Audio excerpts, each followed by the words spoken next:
That's what we need. We need more people, good people like yourself getting involved. Thank you. Well, first of all, let me just say how pleased I am to be here and to support Mo Smith, who I think is going to be the next member of the legislature for this area, and I know that you all think that too.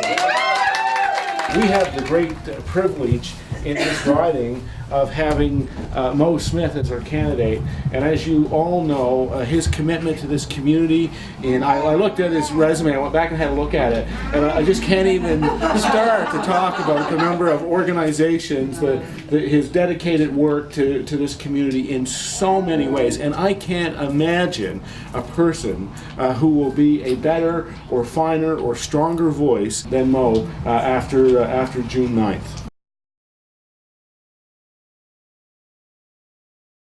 It's a plan that is going to benefit every person in this province. It's going to create the kinds of jobs that are going to sustain rural communities. An equity tax fund at 30%, which means that people can put their money into this fund, which is used by small businesses to borrow money. These would be businesses who might not be able to get money otherwise through conventional lenders.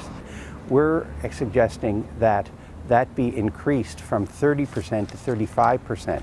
And that will again have more money for businesses to be able to get access to funds, which will help them get started, keep going, that kind of thing. So it's just an increase in the program that's already there. It's going to give young people an opportunity to stay in their communities and build their lives here. The NDP are offering $7,500 for students who graduate from community colleges if they'll stay in Nova Scotia afterwards, and this is a tax credit against money that they earn in Nova Scotia. That's for community college. For graduates from university, it's up to $15,000. The whole idea of it is to encourage them to stay within the province and to establish their homes here, get jobs, and that kind of thing. It is very much focused on helping seniors and making sure that they're able to stay in their homes.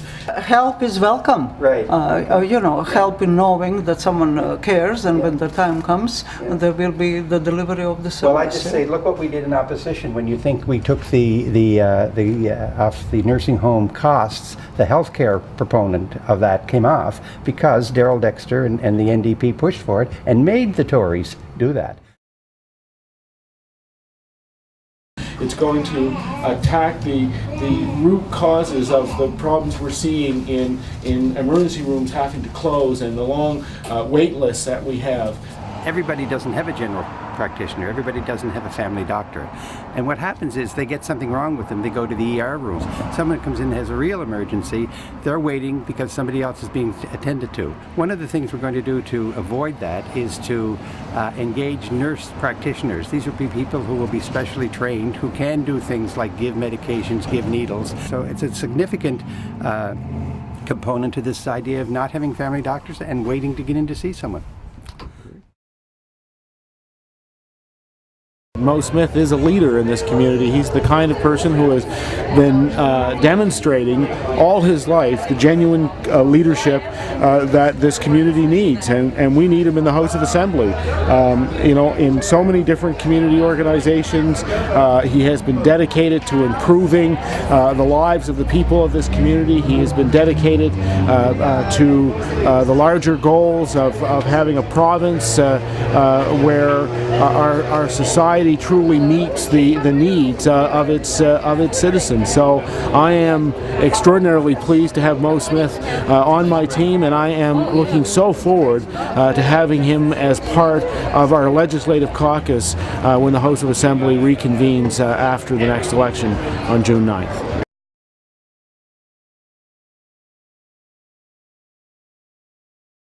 You can't complain if you don't vote. Yeah.